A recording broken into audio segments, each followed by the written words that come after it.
한 주간 잘 지내셨죠? 저는 주일 아침마다 여러분을 만나는 날을 사모하며 기다리고 있습니다. 아마 여러분이 저를 보기를 원하는 마음보다 제가 여러분 보기를 원하는 마음이 더 크지 않을까 저는 혼자서 그렇게 확신을 하고 있습니다. 어쨌든 여러분 건강하게 이렇게 또 예배 자리에 오셔서 너무 감사하고, 또 우리가 이 자리에 오는 게 일상인 것 같지만 한 주 한 주 하나님이 정말 돌보시고 은혜 베푸시지 않으시면 이 자리에 오는 것도 쉽지 않다는 사실을 요즘은 살면서 늘 느끼고 있습니다. 그래서 기회 있을 때 최선을 다해 정말 예배하는 자리에 오셔서 말씀 받고 은혜 받고 새 힘을 얻고 승리할 수 있는 그런 여러분 꼭 되시기를 주님의 이름으로 축복합니다. 그래서 오늘 말씀 받기 전에 왜 축복해야 되겠죠? 옆 사람 딱 쳐다보고 이렇게 인사합시다. 오늘도 말씀 통해 은혜 받읍시다.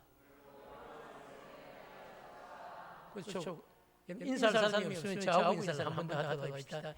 뭐라고요? 자, 연습을 했으니까 하겠습니다. 시작. 오늘도 말씀 통해 은혜 받읍시다. 아멘.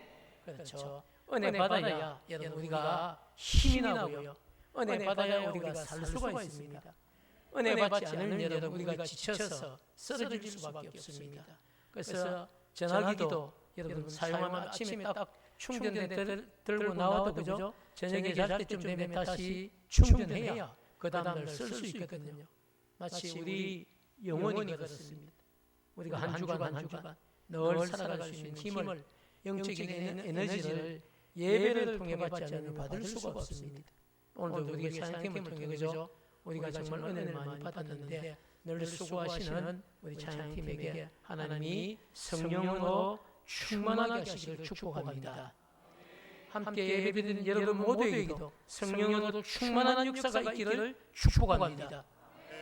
이만큼 우리가 성령 충만이 중요한 거거든요. 그래서 오늘 성령 충만한 성도에게는 다 누구나 여러분 나이, 성별 뭐 이런 건 상관없이 성령 충만한 사람에게는 공통된 특징이 딱 한 가지 있습니다.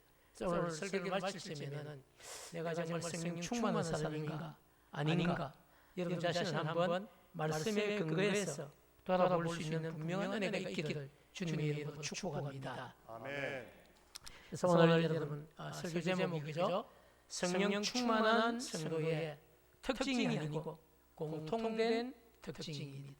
이건 성령 충만한 사람이라면 누구나 다 이게 나타나야 된다는 이야기죠. 그래서 정말 나도 내가 정말 성령 충만한 사람인가 아닌가 오늘 말씀을 통해서 그죠? 찬찬히 여러분 따라오면서 결론 부분에 가서 자신을 한번 돌아보고 정말 감사할 수 있는 그런 분명한 은혜가 꼭 있기를 주님의 이름으로 축복합니다.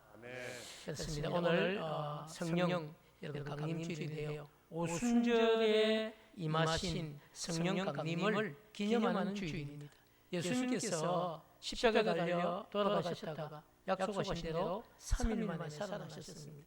그리고 부활하신 이후에 제자들과 그리고 많은 사람들과 함께 이 땅에서 계시다가 500여 형제들이 보는 앞에서 하늘로 들리어 올라가시는 겁니다. 올라가시면서 그죠? 주님이 하신 말씀이 딱 한 가지가 있어요. 나는 가지만 내가 곧 너희들에게 누굴 보내겠다? 성령님을 보내겠다는 거예요. 나는 가지만 내가 다시 올 때까지 내가 너희들에게 성령을 보내줄 것인데 그 성령을 받고 난 뒤에 너희들이 정말 성령 충만하면 복음을 전해낸다는 이야기를 사도행전 1장 8절에 하고 있습니다. 그 말씀은 1장에 있는 이야기고요. 오늘 우리는 2장 말씀에 정말 그 약속하신 성령이 임하신 겁니다. 그래서 이런 2장 1절에 보면 오순절날이 이미 이르매 그들이 다 같이 한 곳에 모였더니 이러면서 혼련히 여러분 하늘로부터 급하고 강한 바람과 같은 소리가 있어서 그들 정말 앉아있는 온 집이 가득하며 마치 불의 혀같이 갈라지는 것들이 여러분 각 사람에게 하나씩 임하여 있더니 그들이 다 성령의 충만함을 받고 성령이 임하게 하심을 따라 다른 언어들로 말하기를 시작하더라. 이렇게 기록이 되어 있습니다.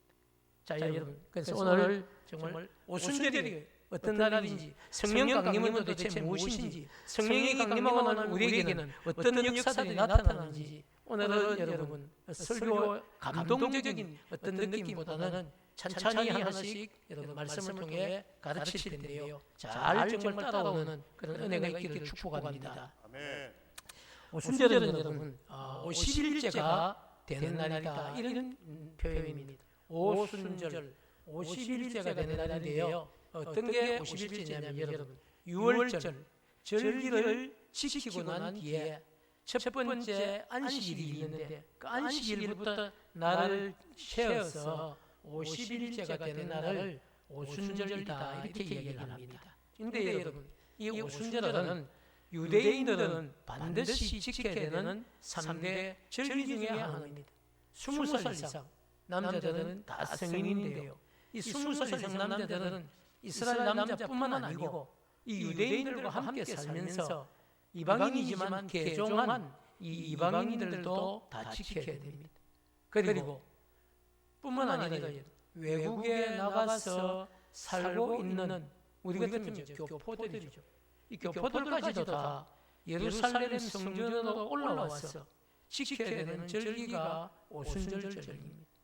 이만큼 유대인들에게는 정말 중요한 3대 절기가 있는데 그 절기 중에 하나가 이 오순절입니다. 자, 여러분 아까도 말씀드렸듯이 그죠? 사도행전의 지자인 누가는 성령의 강림하심을 1절과 2절, 3절, 4절을 통해서 그렇게 소개를 하고 있는 거예요. 갑자기 홀령이는 갑자기죠. 갑자기 여러분 하늘로부터 급하고 강한 바람 같은 소리 휘 이런 소리가 있는 거죠. 그들이 앉은 온 집에 가득하며 마치 불의 혀, 여러분 불의 혀는 여러분 우리가 모닥불 같은 표현이죠. 바람이 불면 바람 부는 대로 불길이 샥 이렇게 갈라져 나가는, 이게 불의 혀인데요. 이 불의 혀처럼 갈라지는 것들이 그들에게 보였다는 겁니다. 그러면서 여러분 그들이 앉아있는 온 집에 가득하고 마치 여러분 불의 혀처럼 갈라지는 그것이 각 사람 위에 하나씩 임하기 시작했다는 겁니다. 그리고 다 그 자리에 있던 사람이 성령의 충만함을 받았다는 겁니다.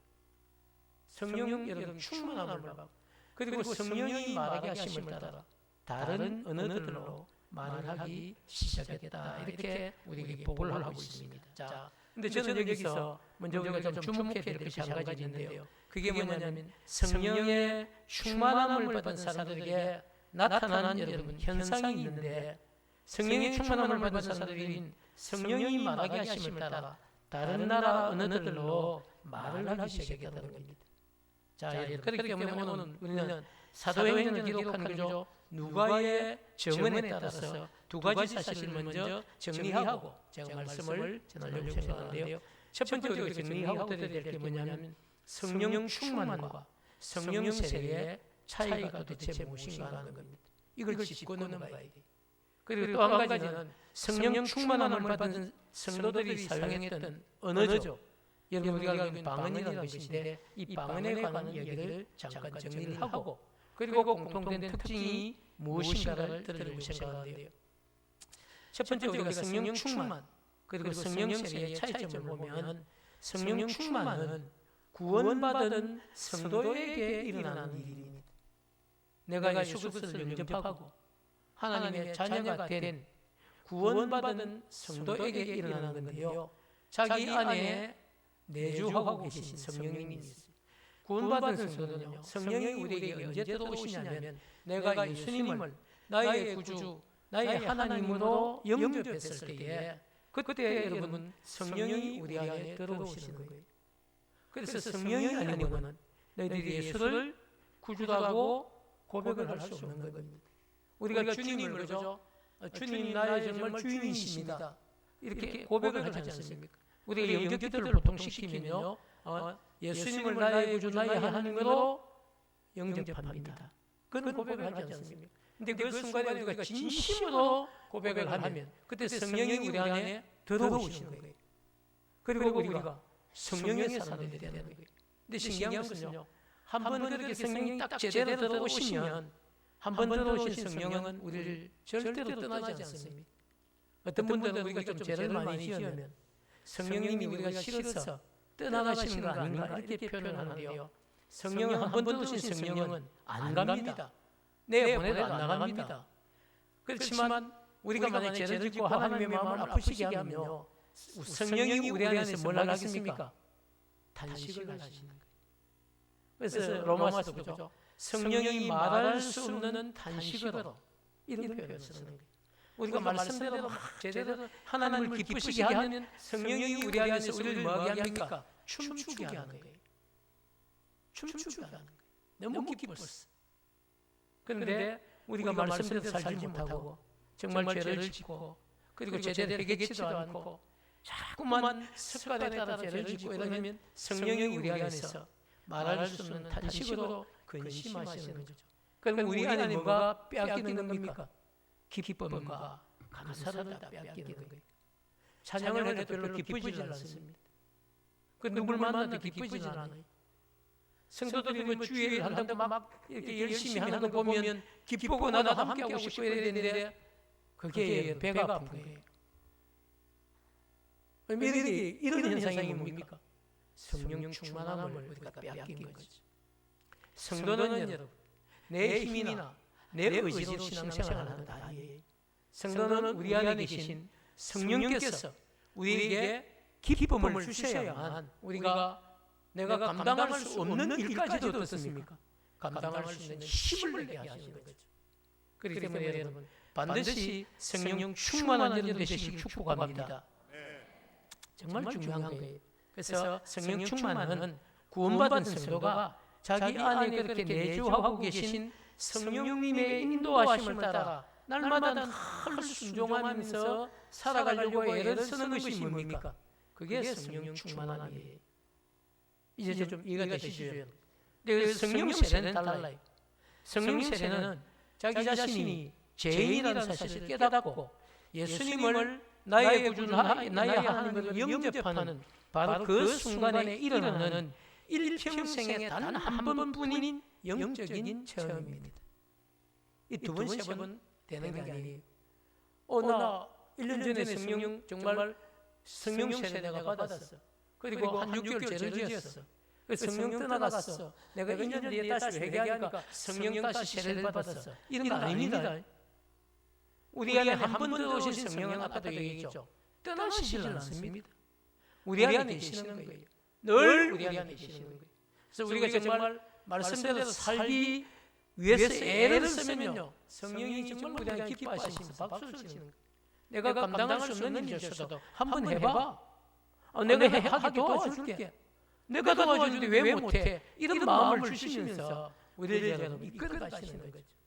그런데 여러분 아무리 큰 죄를 지었어도 여러분 성령 세례를 받으면요 우리가 다시 성령 세례를 받겠다 이러면 안 되는 거예요.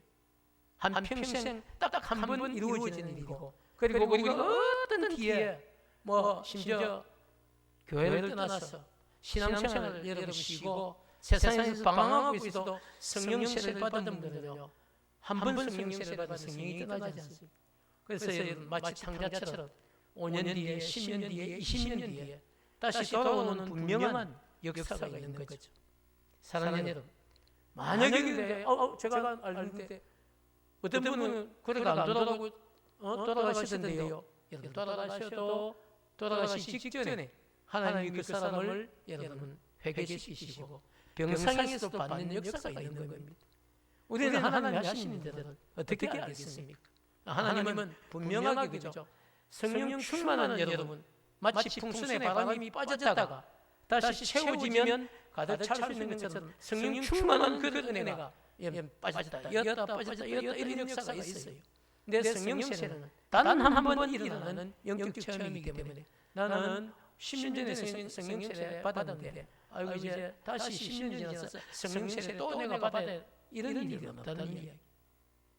사랑하는 여러분, 그렇기 때문에 성령 세례는 일평생에 단 한 번 일어나는 영적 체험이고 성령 충만한 신앙생활을 하면서 여러 번 우리가 경험할 수 있는 일이다라는 사실을 좀 정리를 하고요. 자, 그런데 여러분 오순절 성령 강림 사건을 보면 일평생 한 번 일어날 수 있는 사건인 이 성령 세례와 그리고 또 내 안에 계신 성령이 그죠 인도하심을 따라 우리가 살아갈 수 있는 성령 충만함의 이 두 가지 사건이 동시에 일어난 유일한 사건이 뭡니까? 오순절 성령 강림 사건입니다.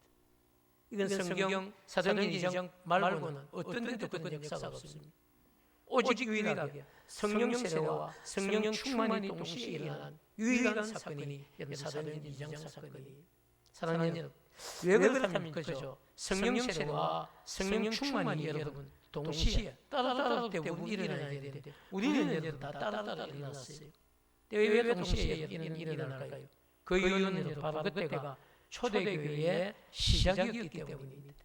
초대교회를 시작하다 보니까 성령이 임하시고 성령 세례를 받고 그리고 성령의 충만함을 경험한 이 사건을 동시에 경험하고 그때부터 성령 충만함을 받은 사람들이 나가서 뭘 하기 시작합니까? 복음을 전하시죠. 그리고 복음을 전해서 모여 기도하는 그 장소가 뭐가 된 겁니까? 그게 교회가 된 거예요. 그런 교회들이 사도행전에 꽉 있습니다. 어떤 교회입니까? 가정교회들이. 가정에서 모여서 두 가정, 세 가정, 네 가정이 예배를 드리기 시작. 다섯 가정, 열 가정이 예배를 드리기. 좀 더 크게 더 많이 모일 수 있는 데는 열 가정, 20가정이 모여서 예배를 드리는 겁니다. 그래서 그런 교회들이 여러분 사도행전 안에 나타나 있는 이방인 교회들이.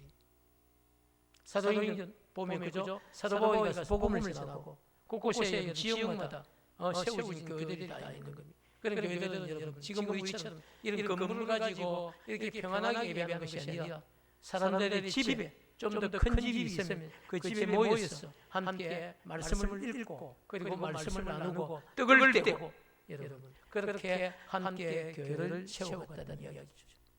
사랑하는 여러분, 그래서 초대교회 시작할 시점이기 때문에 이런 사건 두 가지가 동시에 일어났다는 사실을 기억하시면 좋겠습니다. 그리고 두 번째죠, 성령 충만함을 받은 성도들에게 나타나는 언어입니다. 오늘 사도행전을 기록한 누가의 증언을 보면요, 오순절에 임한 이 성령의 충만함을 받은 성도들 사이에 나타나는 언어는 우리가 여러분 알고 있는 그런 생각하는 천국 방언이 아니었다는 겁니다.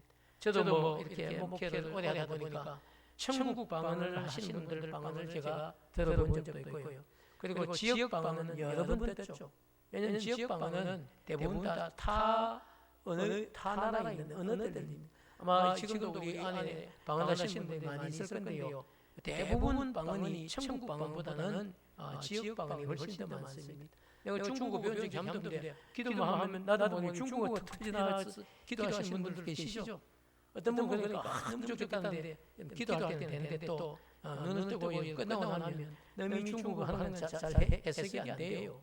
그냥 하나님이 나한테 그런 지역 방언을 주신 거죠. 또 어떤 경우는요, 아직 번역도 안 되는 아주 오래된 그런 방언을 받고 있는 분들 계십니다. 네가 몇 세계 받으면 방언을 하시는 분만 있고 또 방언을 통역하고 번역하시는 또 다른 은사를 가진 분들 계시고요. 영적인 세계는 여러분 이 체험이 끝이 없습니다. 그래서 체험을 가지고 신앙생활을 하면 흔들리는 거예요. 왜? 나도 있고 자기도 있고 우리 모두 있어야 되는데 그렇지 않거든요. 그래서 하나님이 체험 위주로 신앙생활을 하는 것이 아니라 흔들림 없이 하라고 뭘 주신 겁니까? 말씀을 주신 거예요.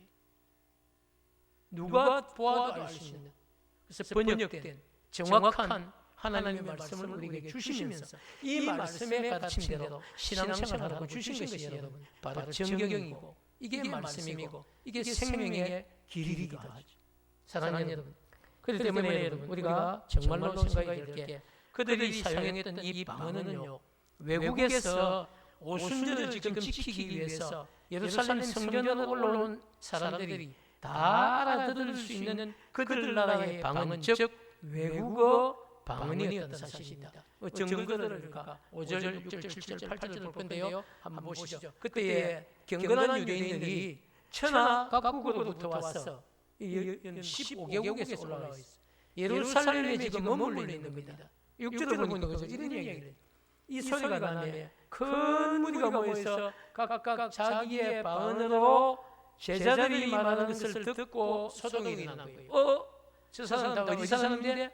갈릴리 사람들인데 한 번도 외국에 나가본 적도 없고 우리가 사는 곳에 와서 언어를 배워본 적도 없는데 그런데 놀랍게도 그들이 지금 어떤 말을 하고 있습니까? 자신들이 살고 있는 나라의 말로 지금 기도를 하고 있는 거예요. 별로 놀라지 않으시네요. 7절 말씀 보면요. 그래서 그들이 놀란 겁니다. 외국에서 올라온 15개국에서 올라온 사람들이 다 놀라서 신기하게 여겨 이르되 보라 이 말하는 우리 말을 가지고 지금 기도하는 저 사람들이 다 어디 사람? 갈릴리 사람이 아니냐는 것이 8절 말씀은 정리를 하죠. 우리 각 사람이 태어난 곳에 그곳 방언으로 지금 우리가 듣게 되는 것이 도대체 어찌된 일이냐라고 정리를 하고 있는 거예요. 그들도 신기한 체험을 하는 거죠. 우리가 만약에 그죠? 우리는 한국말 잘 하잖아요, 그죠? 외국에 성교한다고 갔는데 아프리카에 어디 뭐 이상한 지역에 좀 외진 지역에 갔는데 막 그때 갑자기 막 성령이 임하고 그 아프리카 사람들이 갑자기 한국말로 막 기도를 하면 여러분 어떤 생각이 들겠습니까? 저 사람들이 언제 한국말 배웠지? K 문화가 벌써 이 아프리카 그쪽이 맺는가? 이렇게 생각하시면 안 되고 여러분 성령의 놀라운 역사가 있으면 그런 일들이 일어날 수 있다는 사실. 그걸 지금 체험했다는 사실. 오순절에 임하신 성령으로 말미암아 성령의 충만함을 받은 성도들의 입에서 터져나온 방언은요. 우리가 일반적으로 생각하는 천국 방언이 아니었고 주변에 있던 각 나라의 언어들이었습니다. 그래서 오순절 절기를 지키기 위해서 예루살렘에 올라온 많은 순례자들은요 갈릴리 사람들에게 일어난 이런 이상한 현상을 보고 놀랍게 여기고 신기하게 여겼습니다. 당시 여러분 오순절을 지키기 위해서 그죠? 예루살렘에 올라온 당시 사람들을 보면요 아까도 읽었지만 바데인으로부터 시작해서 아라비아 얘기까지 약 15개국에 흩어져 있던 사람들이 올라와 있었습니다. 그들이 이런 얘기를 해요. 9절, 10절, 11절 말씀을 보면요. 나중에 보면 알지만 물론 어떤 일이든 그죠. 방언하는 걸 들으면서 조롱을 하는 거예요. 아니 저들이 낮술을 먹었나? 새술을 취했나? 이렇게 얘기했지만 대부분의 많은 사람은 놀라고 당황해서 이런 일들이 어떻게 일어났냐고 관심을 보이고 있습니다. 그런데 11절을 보면 우리가 놓치지 말아야 될 게 있는데 11절 똑같은 일 우리가 다 우리의 각 나라의 언어들로 뭘 듣습니까? 하나님의 큰 일을 말함을 듣는다 이렇게 고백을 합니다. 다 자기들 들어보니까 막 큰 소리로 여러분 자기 나라 말로 막 기도를 하는데 그 기도의 내용이 뭡니까? 하나님의 큰 일을 말함을 듣는다. 도대체 여러분 하나님의 큰 일이 뭘까요? 오순절 절기를 지키기 위해서 예루살렘 성전으로 올라온 사람들이 성령의 충만함을 받은 이 갈릴리 사람들을 통해서 제각기 자기 나라의 언어로 듣게 된 하나님의 큰 일은 어떤 내용이었을까요, 여러분? 그들이 듣게 된 큰 일은 예수 그리스도를 통한 구원 역사에 대한 것이었습니다. 예수님이 여러분을 말 것이다, 구원할 것이다. 예수 그리스도를 믿고 영접하면 하나님의 자녀가 됩니다. 이런 놀라운 사실을 여러분 그들이 듣게 됐다는 이야기죠. 그래서 그 증거가 뭡니까? 우리가 13절까지 읽었는데요. 14절부터 뒤에 연결되는 40절까지 말씀은 사도 베드로의 설교의 내용입니다. 그 내용이 뭐냐면 예수님을 통한 구원 역사 이야기를 정리한 겁니다. 베드로가 다른 이야기했어요. 성령이 충만한 베드로가 그날 설교를 했는데요. 그 설교 내용은 딱 한 가지였어요. 예수님을 통해서 이제 구원이 시작되었다는 겁니다. 그 때문에 당시들도 회개하고 예수님을 영접하고 하나님의 자녀가 되어야 된다 이 이야기를 한 거죠. 자, 사랑하는 여러분, 놀랍게도 그날 베드로의 설교를 듣고 그 자리에서 세례를 받고 구원 얻는 성도의 숫자가 몇 명인지 아시죠? 3,000명입니다. 30명 아니에요. 300명 아니. 그날 3,000명이 그 자리에 몰려왔다는 것도 이상하지 않습니까? 너무 신기해요. 3,000명을 한 자리에 모으기가 쉽습니까? 그런데 막 자기 나라 말들로 큰 소리로 막 방언으로 그냥 막 기도를 하니까 너무 신기해서 몰려든 거죠. 이 도대체 이게 무슨 일이야? 아니 어떻게 저 사람들이 우리나라 말로 지금 뭔 소리를 하는 거야? 길을 자기 나라 말로 뭔 소리인지 듣는 거예요. 그런데 다 몰려든 그 사람 앞에 누가 지금 설교를 하는 겁니까? 사도 베드로가 설교를 그 자리에서 회심하고 예수님을 영접하고 하나님의 자녀가 된 사람들이 3,000명. 자, 사랑하는 그렇게 여러분, 하나님은 놀랍게도 그렇게 하나님의 일을 시행하시고 이루시는 분이 누구시냐? 우리 하나님이시다는 사실을 우리가 잊지 마시기 바랍니다. 하나님은 여러분 작정하시면 하나님이 행하지 못할 일이 아무것도 없습니다. 여러분 가정에 뭐 우리 남편이 구원을 얻겠나? 우리 자녀들 예수 믿겠나? 걱정하지 마시고 지금부터 계속 하나님을 믿고 성령의 일하심을 믿고 뭘 해야 됩니까? 간절히 기도해야 됩니다. 저는 그런 은혜가 있기를 축복합니다.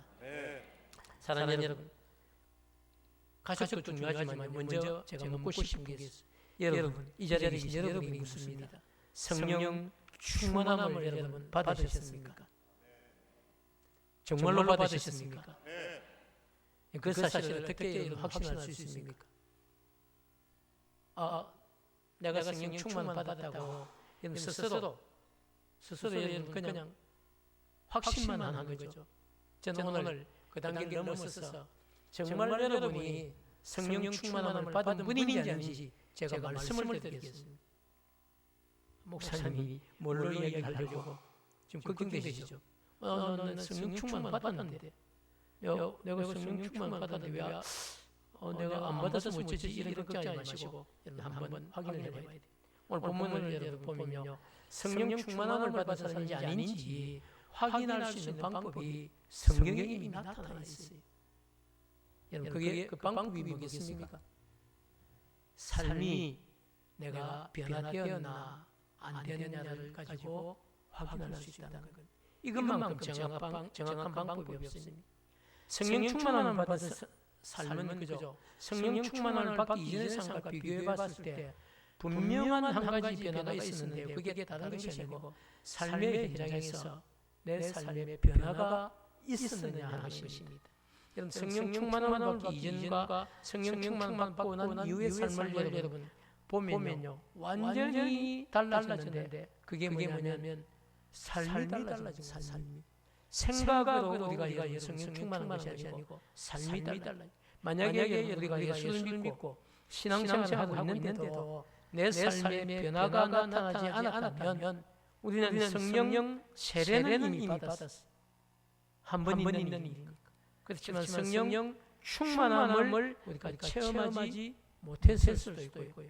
또 아니면 성령 충만함을 과거에는 체험했지만 지금은 여러분 풍선에 바람 빠졌듯이 우리가 성령 충만함에서 우리가 빠져 있다는 사실. 여러분 풍선은 언제 여러분 하늘로 확 날 수 있습니까? 바람이 가득 차 있을 때 풍선이 날아올 수 있거든요. 그게 진짜 풍선이죠. 근데 바람이 다 빠진 풍선은 여러분 어떻게 됩니까? 바닥에 그냥 굴러다녀요. 그 발이 차이다가 결국은 탁탁 밟으면 터지는 거죠. 여러분 우리 성도의 성령 충만이 그렇습니다. 우리가 늘 성령 충만하면 우리가 여러분 정말 변화된 삶을 지속하고 유지할 수 있는데 근데 우리가 성령 충만하지 못하면 인간적인 생각들, 인간적인 방법들, 여러분 걱정, 근심, 염려 이런 것들이 우리의 삶을 살게 됩니다. 그래서 우리는 여러분 한번 해보자, 될 거다, 하나님이 힘 주신다 이런 표현을 고백을 하지 못하고 그게 되겠나? 이거 한다고 되겠나? 라고 하는 여러분 안타까운 사람들로 우리가 전락해버릴 수도 있습니다. 그래서 저는 오늘 말씀이 정말 중요한데요. 성령 충만함을 받은 성도의 삶은 여러분 반드시 삶의 변화가 있어야 어떤 변화가 있는지 한번 살펴볼 건데요. 오순절에 임한 성령의 충만함을 받은 사람들의 공통된 특징 중에 부인할 수 없는 게 여러분 삶의 변화에 대한 이야기를 했는데요. 오늘 본문에 나타난 여러분 사도 베드로부터 살펴볼 텐데요. 한 번에 설교 말씀으로 3,000명을 여러분 세례받게 한 이 사도 베드로 역시 성령 충만함을 체험하기 이전에는요 자신의 생명을 지키기 위해서 3년 동안 동동동락했던 우리 예수님을 나는 아니다. 나는 그분하고 모른다. 무슨 소리 하는 거야? 나는 아니다. 이렇게 세 번이나 여러분 부인했던 비겁하고 연약한 사람이 누구였습니까? 베드로였어요. 여러분 아시지 않습니까? 지난주 계속 설교를 통해서 베드로가 어떤 사람인지를 보았죠. 여러분 성령 충만할 때 베드로와 성령 충만하지 않았을 때 베드로의 삶이 다른 거죠. 그리고 난 뒤에 그죠?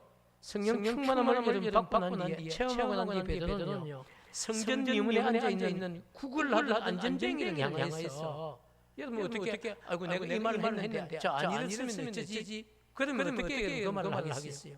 담대하게 그죠? 나사렛 예수 그리스도의 이름으로 명하노니 그 자리에서 일어나 걸어라! 이렇게 선포를 한 거예요.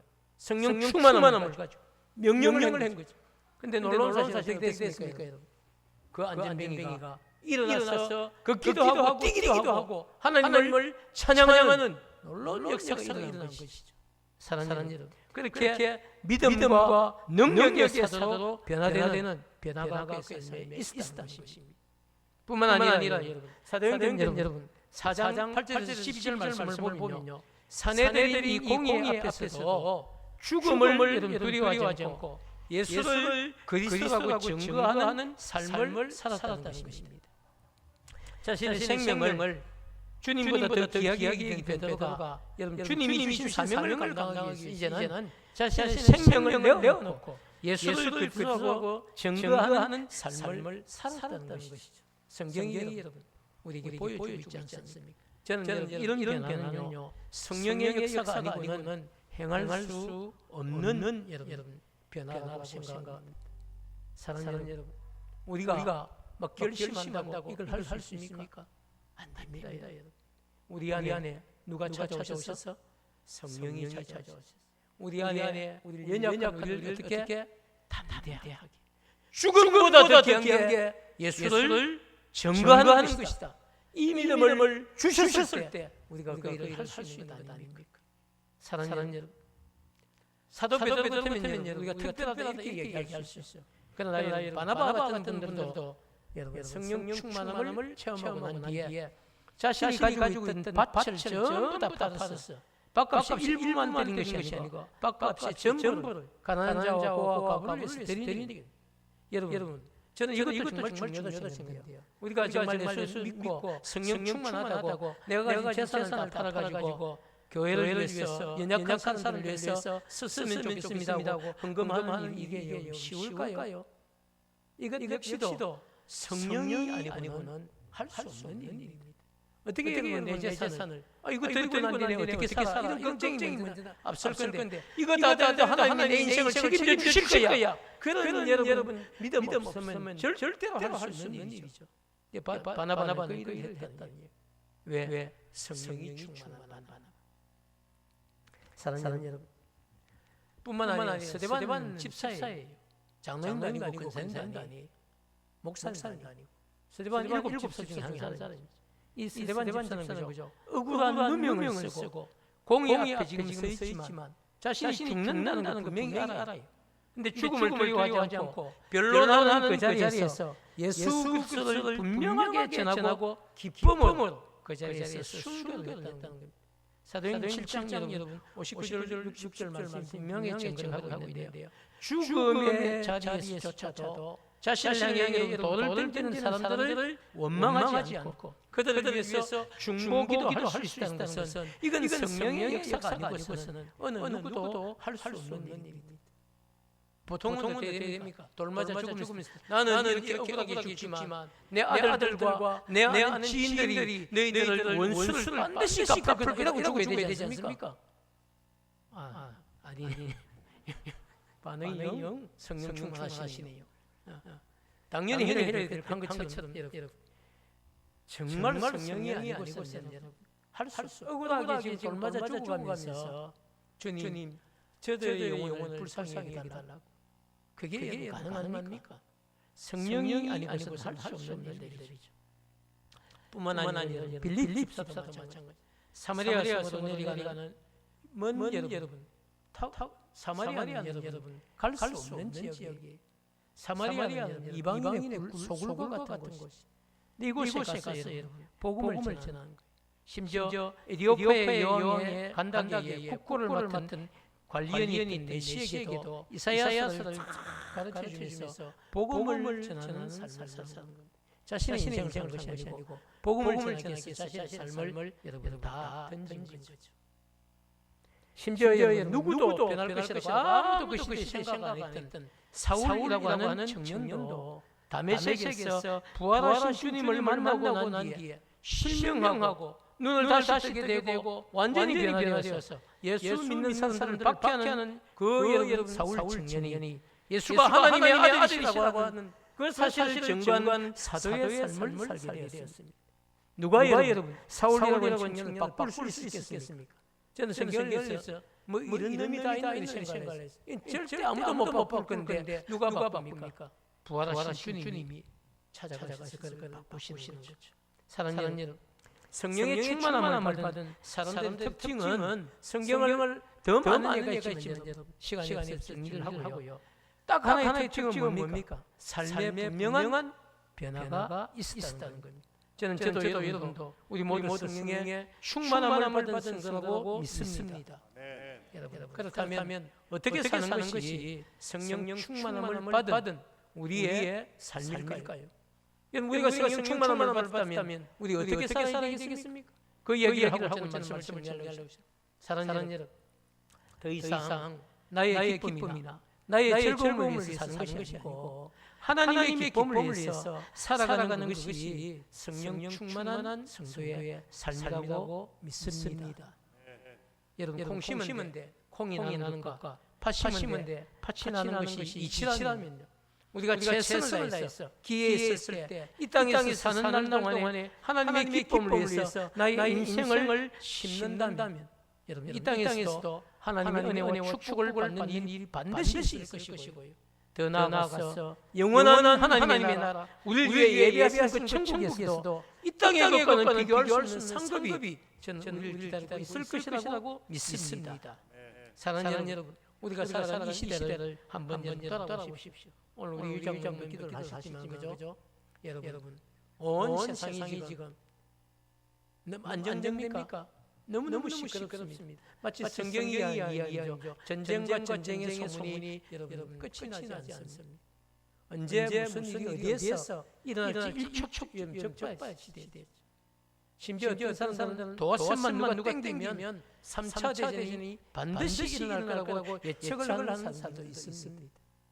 우리는 물론 기도하면서 그런 일이 일어나지 않기를 바라고 있지만 그래도 여러분 알 수가 없는 이런 시대를 우리가 살아가고 있습니다. 언제 여러분 우리 주님이 오실지 주님 오실 날이 가까워지고 있다는 것 같지 않습니까? 저는 그게 느껴져요. 주님이 오시면 여러분 먼 날이 얘기 아닙니다. 언제 우리 주님이 다시 오실지 우리는 정말 알 수 없지만 그러나 반드시 기억하고 준비해야 될 것은요, 기름을 준비하고 등불을 켠 채 언제 오실지 모르지만 신랑 대신 우리 주님 맞을 준비를 하고 있는 성도가 되어야 한다는 사실입니다. 신랑 대신 주님을 기다리는 여러분들을 축복합니다. 세상에 여러분 너무 취해서 또 세상에 너무 빠진 채로 그렇게 살아가지 마시기 바랍니다. 깨어 기도하면서 다시 오실 여러분 재림의 주님을 기다리는 우리 부모님과 가족들이 꼭 되시기를 주님의 이름으로 축복합니다.